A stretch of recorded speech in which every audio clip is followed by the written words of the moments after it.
Good day everyone, good day sir. I am Aris Lagari. I will report about measures to counteract ship stresses. Gestural design features.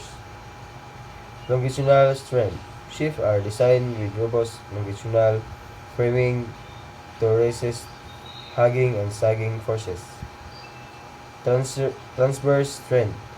Frames or bulkheads are added to counteract rocking and torsional stresses. Double bottom construction provides extra strength and distributes loads evenly, reducing shear and bending stresses. Provides reinforced bow and stern areas. Strength with thicker plates to withstand planting and bonding stresses. Loading and balancing practices. Proper cargo distribution. Evenly distribute cargo with to avoid excessive shear forces or uneven loading, which can amplify sagging or hugging. Bolas management. Adjust bolas to maintain an even keel and reduce stress concentration, especially during unloading or rough weather. Avoid overloading. Adhere to the load line marks to ensure the ship is not overloaded, minimizing structural strain. Operational measures. Spin adjustment. Reduce speed in rough areas to minimize pounding and slamming forces.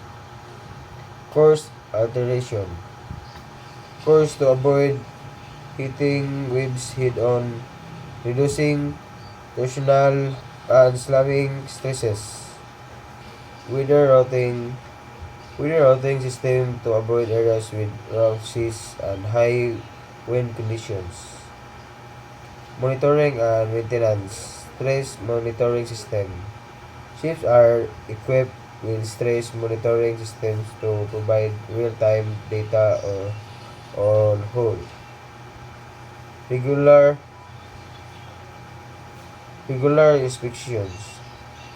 Inspections of critical areas, keel, bulkheads, and framing help identify and address structural issues early.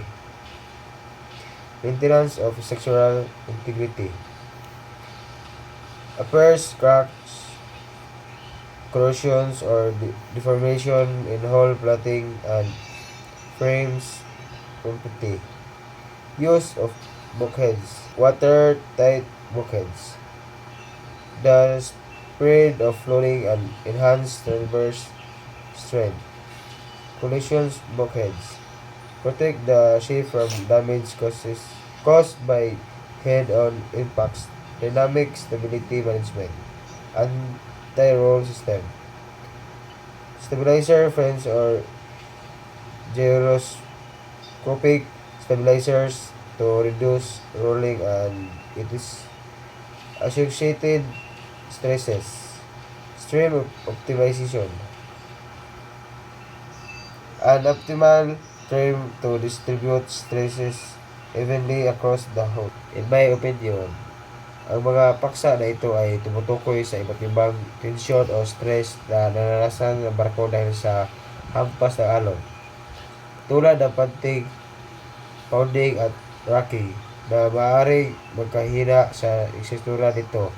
Upang malabanan ito, kailangan ang matibay na disenyo ng barko at tamang pamahala sa karga at bulas upang matiyak ang kaligtasan dito sa gitna ng dagat.